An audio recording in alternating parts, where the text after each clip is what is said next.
have a lap fork that I'm putting on my Cuddy 2020 GRX 600 cut through here, and decided that I'm going to attempt a custom paint job on the fork before I put it on. So I've been working on this now for a couple hours with 600 grit wet sandpaper. I've got all of the logos and lettering and stuff stripped off the main part of the fork. I'm going to paint the main part of the fork here, and I'm going to leave this back part black, primarily because I can't paint these springs, so I think it'll just look better if I have my main color here. It's going to be red, and then have the transition from the black springs to the black part back here. I think if I could paint the springs, I might do it all, but since I can't, I think I'll leave these black. Anyway, it's taken a long time to get everything sort of stripped down on the fork here. It's just a long, tedious process, and I'm following a guy's video online that did a really good tutorial on how to do this with spray cans. So I'll put a link to his video down in the description. So I'm going to try to follow exactly what he did and see if mine comes out looking anywhere close to as good as his looks. If so, I'll be happy. But I've got to go now. I'm going to do a bit more 400 just to get a bit more off. He recommends getting all of the paint off. It's really hard to tell on this one because it's a flat black, and it's hard to tell where the paint stops and the fiber begins. But I'm going to do a bit more 400 and then transition to 600 and then 800, and then I'll be ready to prime it. So we'll see how it goes.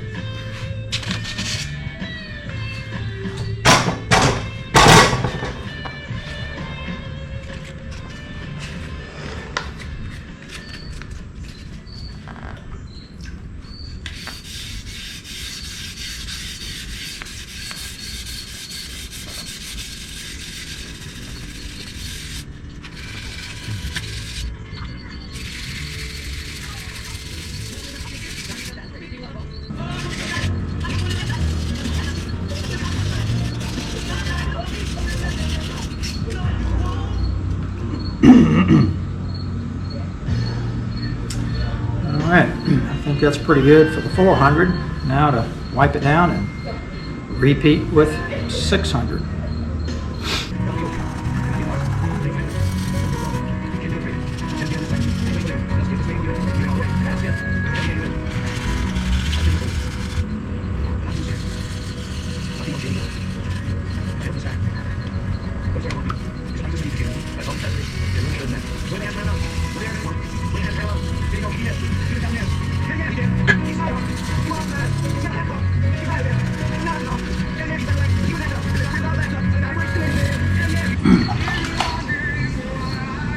Alright, 600 done.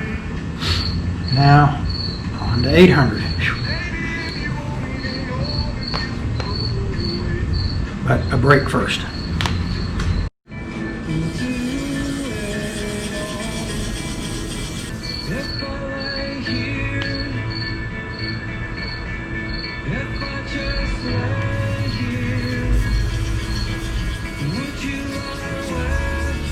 Hardest part is just to keep track of the bits that you've done and what you haven't done. So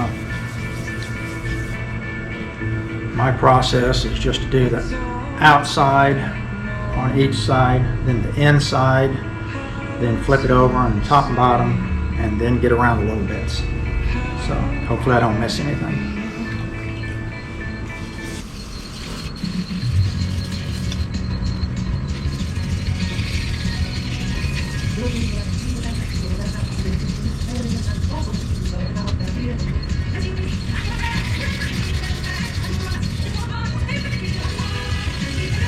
Okay, so cleaning up now with acetone, and I should be wearing gloves, but I'm not, so don't do as I do. do as I say, wear gloves when you mess with this stuff. But I like acetone because it dries real quick, cleans and dries quick. So that's what I use. I've been using that since the 70s. I used to work in a boat plant. And back in the day, I was a teenager in high school, working there part-time to make money. I was a patcher. Today they call them quality control people, but back then they called them what they really are, patchers.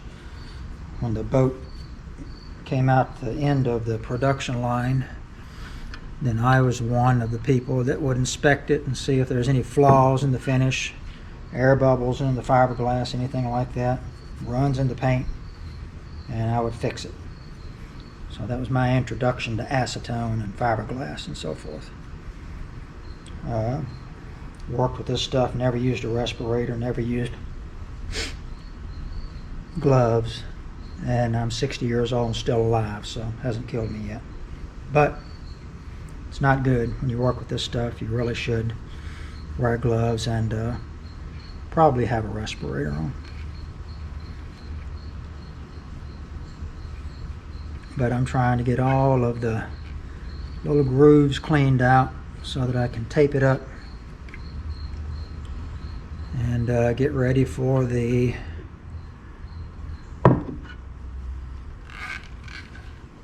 primer. Probably should have gloves on handling the fork as well, just to keep oil off the fork. But once I get it taped up, I'll give it one more good wipe down.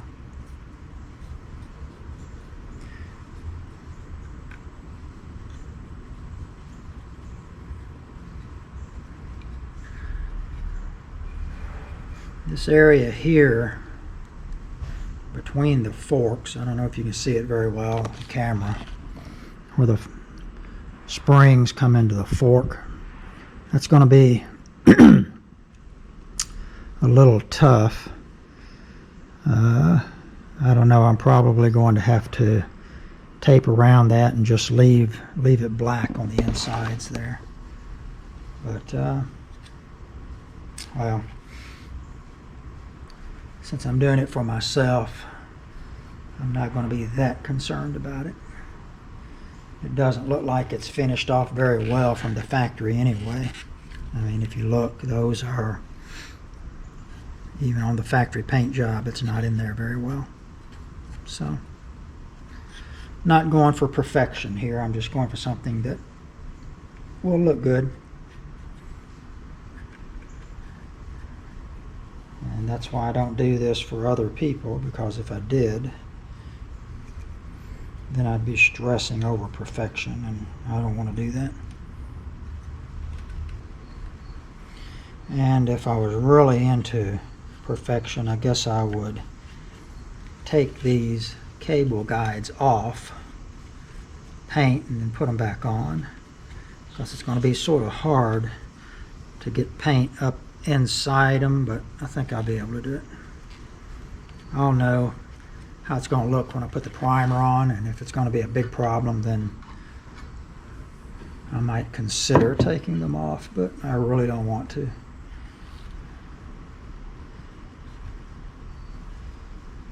Really increase the chance of damaging the fork if I do that.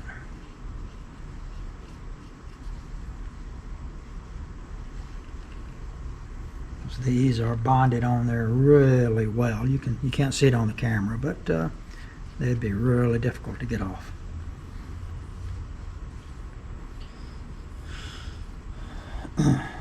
Okay, I guess enough futzing with that. So now to tape it up, and then I'll need to build me a paint stand, and I don't have the paint yet. I have the primer, this 2-part primer. Again, if you want to see how to use this stuff, look at the guy's video that I have in the description. He shows how to use it. And I have the clear coat, but I don't have the actual paint yet, so hopefully it'll come in the next couple days. And looks like on this clear coat, I don't have any spray caps either. I think maybe you have to buy a spray cap separate. So I'm hoping my red comes with a spray cap. But I might get online tonight and order a spray cap just to have it. The primer came with a cap. It's the same company, I think. So I don't know why those didn't come with a cap. But evidently you can buy 4 or 5 different caps, the different spray patterns. So. Okay, so I spared you the taping up. So it's been sanded, 400, 600, 800, taped up. It's been cleaned with acetone. That's what I like to use to clean with because it dries fast. So now it's ready for the primer. I have it out here on my deck in my makeshift stand. I just took a piece of water pipe, copper water pipe, put it here by the post on my deck and strapped it with one of the relay straps. So that's one of the advantages of having a 200-plus-year-old home that I work on. I have all kinds of junk laying around that I can do this kind of stuff with. So not sure how this video will work. I don't have a great setup, but I'll plug it in and sort of show you my attempt at priming here. I have the same 2-part primer the guy in the video used. Gray primer. 2-part. You put this thing on the bottom and release the primer. I guess it's a primer and a hardener that you release.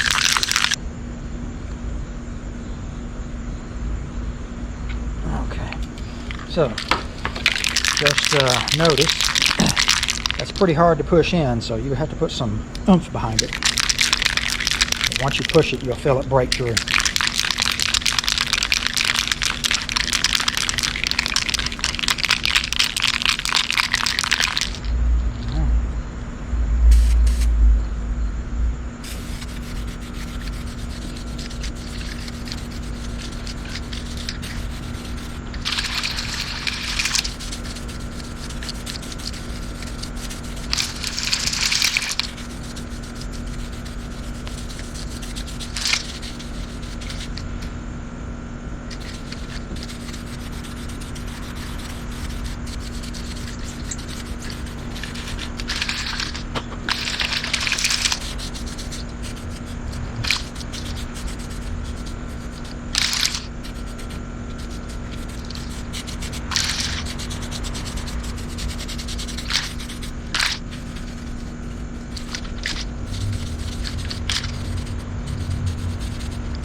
Okay, so I spared you the latest sanding job, but I sanded the primer with 800, and I'm not sure how well you can see this, probably not very well, but it's very slick, very smooth, very slick. So really up to this point, things are going really well. So I have the lettering, came in today, and I'm still waiting on a package with some graphics. Not sure if I'm going to use them or not, but I might, so I'll wait for them to come in just to see. So basically what I have here is have Salsa Cutthroat, Laugh TR Boost, that I'm going to put on the back, and then I have I Drink and I Know Things, and Winter Is Coming, that I'm going to put on the front. And these lines here, I just got some extra lines on this. I'm going to cut them off. One of the things about the Game of Thrones font, one of the sort of characteristics are the lines and the O's. and I didn't have access to the Game of Thrones font, special font, but it's a Gothic font, so I'm using Century Gothic here, which is really close. And then I'll just take these, some of these, and I'll put the lines down in these O's to make it a little bit more authentic. But anyway, these are going to go on the front.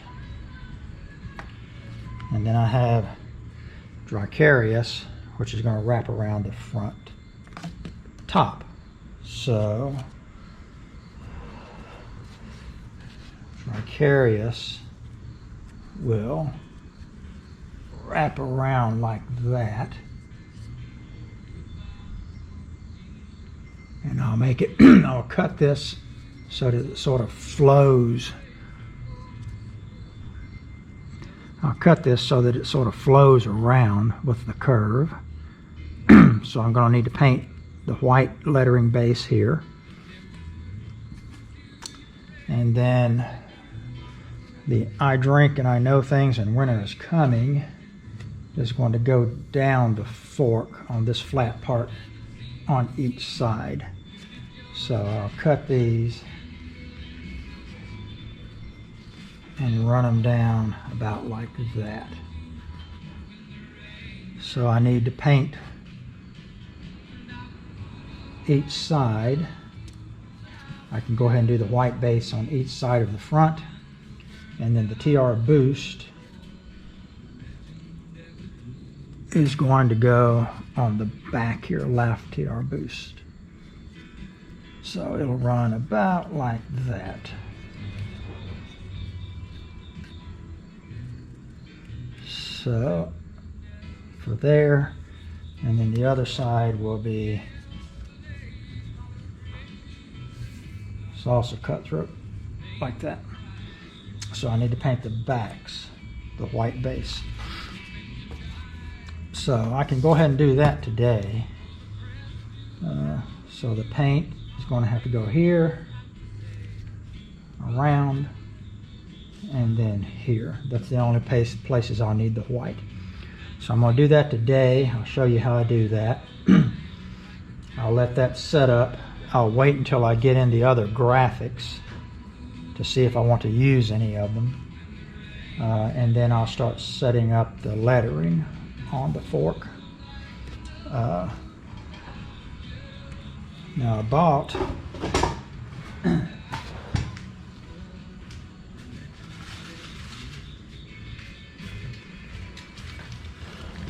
bought this Montana Gold.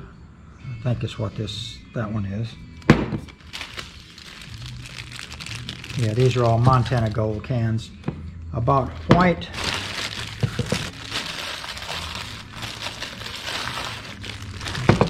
black, blue,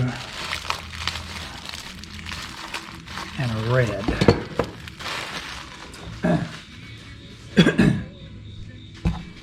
I don't need all of them, but I was initially not sure what color I wanted to paint the fork. Did I want to paint it blue with a white background for lettering, or a black background for lettering, or red with a white or a black background for lettering, or maybe even a red with a blue background or a black background? So I don't know, but I think what I've settled on is I'm going to do the white background for lettering and the red for the fork color.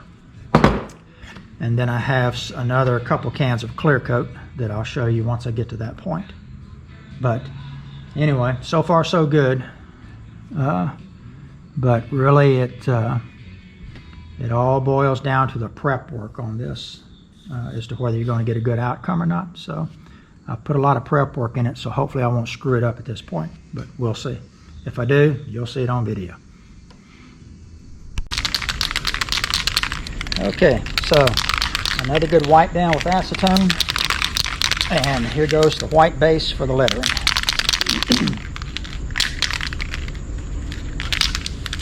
And today I'm going to set a better example for everybody out there and actually use a mask.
Okay, we'll let that dry and see how it does. I can really see the value here if I was doing an entire bike of having a paint booth, because doing it outside, little stuff tends to get in it. You can see a spot right there, maybe, to where something's gotten in the paint. You know, I'll be able to wet sand that out, but it'd be nice to have a paint booth so that keep stuff out of it, but looks pretty good. I used to be always sweet. I was never attention, sweet, simple. I still remember that girl. She's imperfect, but she tried. She is good, but she lies. She is hard on herself. She is broken and won't ask for help. She is messy, but she's kind. She is lonely most of the time. She is all of this mixed up and baked in a beautiful pie. She is gone, but she used to be mine.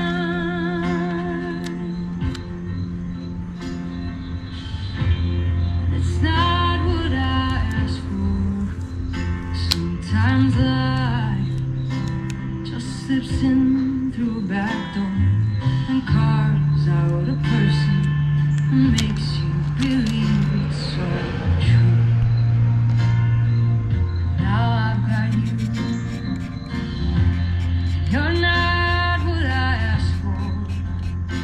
If I'm honest, I know if I would give it all back for a chance to start over and rewrite an ending or two for the girl that I knew who'll be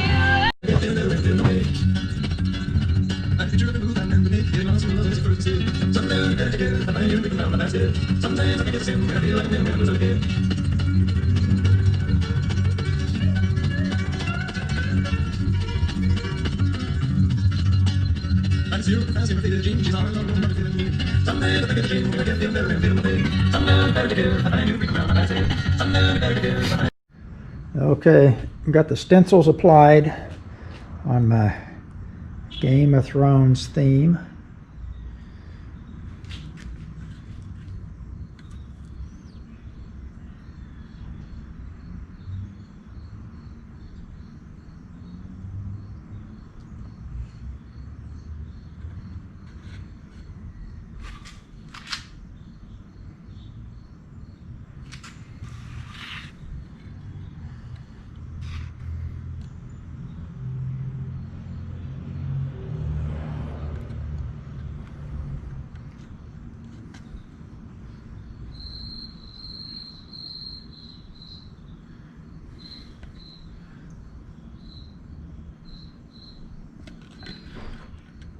So hopefully I won't screw it up when I paint it. We'll see. Okay, now is I guess we'll see if it's going to work or not. Put a lot of work into this, so I hope I don't screw it up here with the paint. I haven't tested this paint with these vinyl stickers, so I just hope that they work okay with it.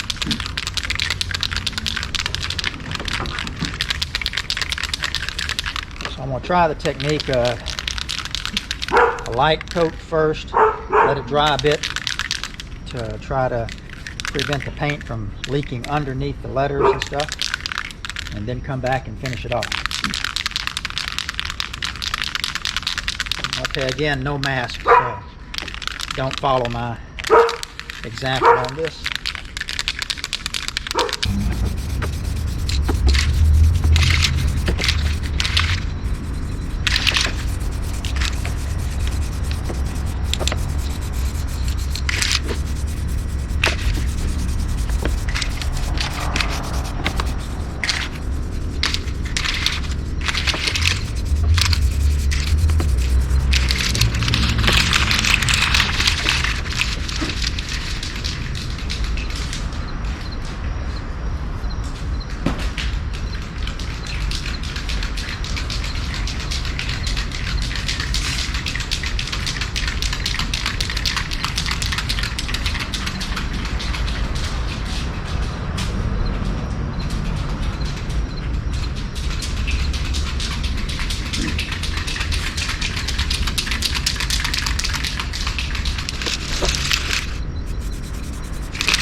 Just a light wet sanding here, just to get the couple of just little rough spots, not too bad. The red paint seemed to splatter just a little bit. It's not too bad, but some spots. So doing a light sanding just to get that smoothed out, hoping that I can smooth it and won't have to put any more red on it, but might have to touch up a couple areas.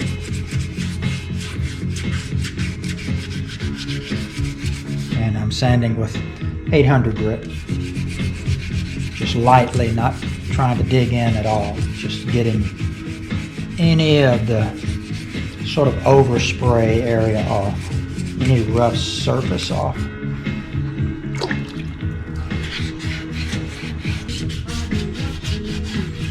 Do this,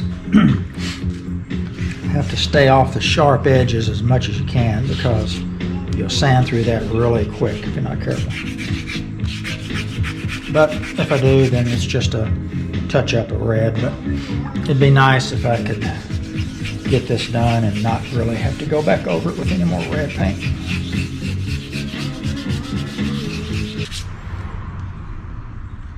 I'm going to have to hit it right behind the springs here, where I still have just a little bit of primer coming through, or the white, but that shouldn't be too bad. I wet sanded it with 800. Now just touching up just a couple of spots.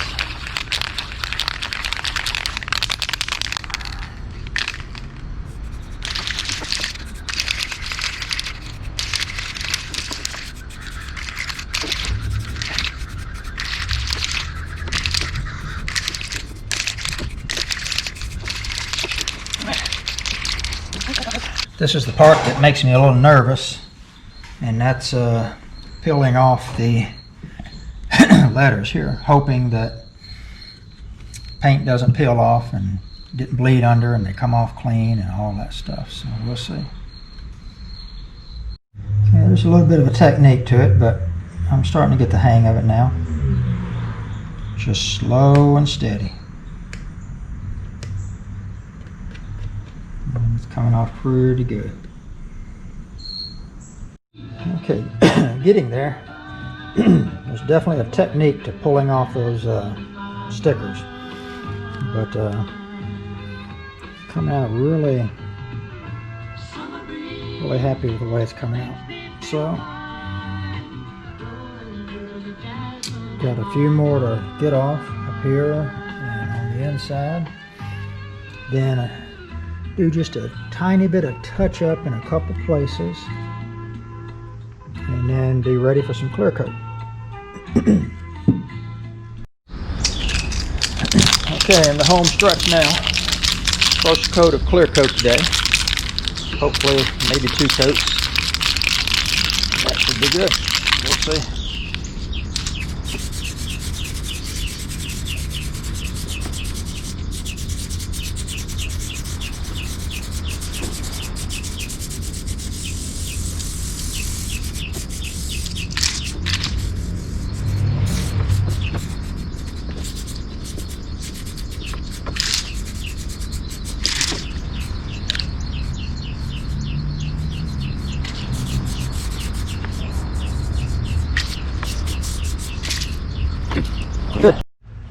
Okay, so here's the finished product with the second coat of clear coat on it.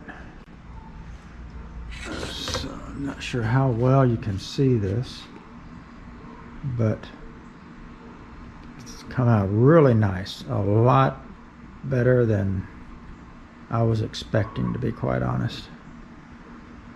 Really clear, clean lettering.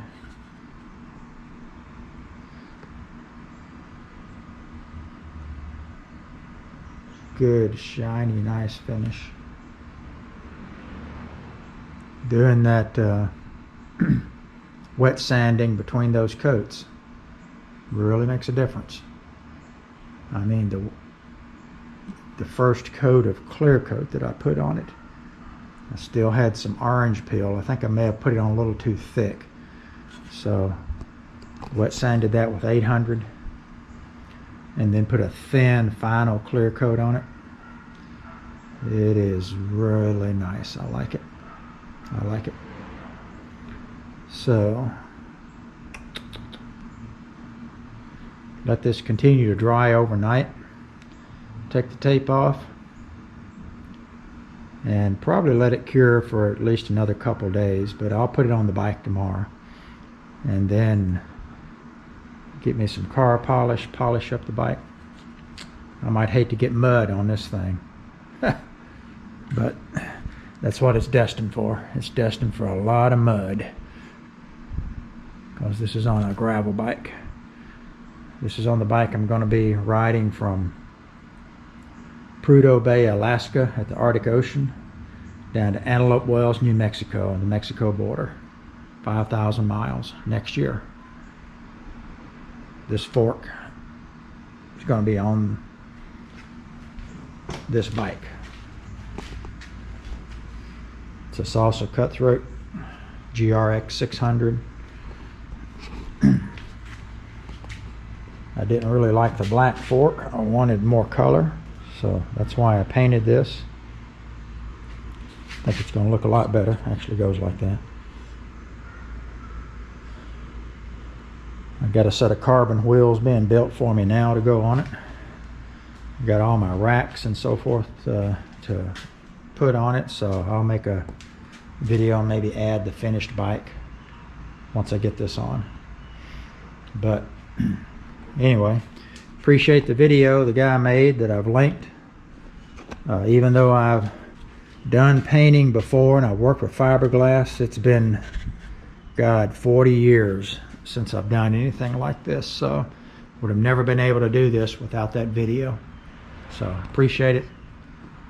Really happy with the outcome.